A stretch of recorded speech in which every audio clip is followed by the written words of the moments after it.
ഇത് ഒരു കാര്യം ചോദിക്കട്ടാ, നീ എപ്പോഴും എന്നോട് പറയില്ലേ ഒരു ബ്രാൻഡ് തുടങ്ങണം അല്ലെങ്കിൽ സ്വന്തമായിട്ട് ഒരു ബിസിനസ് ചെയ്യണം എന്നെല്ലാം.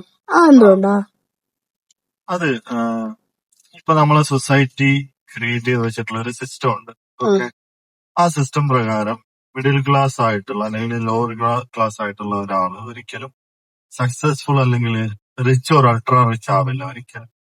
ആ സിസ്റ്റം എന്താന്ന് വെച്ച് കഴിഞ്ഞാല് പഠിക്കുക, സ്കൂളിൽ പോവാ, കോളേജിൽ പോവാ, പഠിക്കുക, ഒരു ജോലി വാങ്ങുക, ഒരു MNC പണിയെടുക്കുക, അല്ലെങ്കിൽ ഒരു 9 to 5 ജോബ്, ഗവൺമെന്റ് ജോബോ പ്രൈവറ്റോ എന്തോ ആയിക്കോട്ടെ, ഒരാളുടെ കീഴിൽ അല്ലെങ്കിൽ ഒരു കമ്പനിയിൽ അവര് പറയുന്നത് പോലെ ജോലി ചെയ്യാന്നുള്ളതാണ് ആ ഒരു സിസ്റ്റം.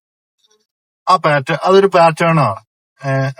എല്ലാവരും ഫോളോ ചെയ്യുന്ന ഒരു പാറ്റേൺ. ആ പാറ്റേൺ പ്രകാരം ഒരു ലോവർ ക്ലാസ് അതല്ലെങ്കിൽ ഒരു മിഡിൽ ക്ലാസ് ആയിട്ടുള്ള ഒരാൾ ഒരിക്കലും സക്സസ്ഫുൾ ആവില്ല, റിച്ച് ഓർ അൾട്രാ റിച്ച് ആവില്ല. അപ്പോ ഈ പാറ്റേൺ ബ്രേക്ക് ചെയ്ത ആൾക്കാർ ഒരുപാടുണ്ട്. ആ ബ്രേക്ക് ചെയ്ത ആൾക്കാരാണ് എപ്പോഴും സക്സസ് ആവുക, അല്ലെങ്കിൽ ഈ പറഞ്ഞ പോലെ റിച്ച് ആവുക. ഇപ്പോ ആ പാറ്റേൺ ബ്രേക്ക് ചെയ്യാന്ന് വെച്ച് കഴിഞ്ഞാൽ ഒരു കമ്പനി തുടങ്ങുക, അല്ലെങ്കിൽ ഒരു ഇന്നോവേഷൻ കൊണ്ടുവരിക, അല്ലെങ്കിൽ ഒരു പ്രോഡക്റ്റ് ഉണ്ടാക്കുക, ഒരു ബ്രാൻഡ് ഉണ്ടാക്കുക.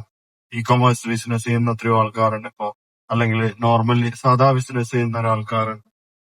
എന്തെങ്കിലുമൊക്കെ ഡിഫറൻസ് ആയിട്ട് കൊണ്ടുവന്ന് അതിനെ ഡെവലപ്പ് ചെയ്തിട്ട് അതിൽ നിന്ന് മണി ഉണ്ടാക്കിയ ആൾക്കാർ ഒരുപാടുണ്ട്. അങ്ങനെ മാത്രമേ നമ്മളെ സൊസൈറ്റിയിൽ ഇപ്പത്തെ ഇത് വെച്ചിട്ട് സക്സസ്ഫുൾ ആവാനും പിന്നെ റിച്ച് ആവാനും ഒക്കെ പറ്റുള്ളൂ.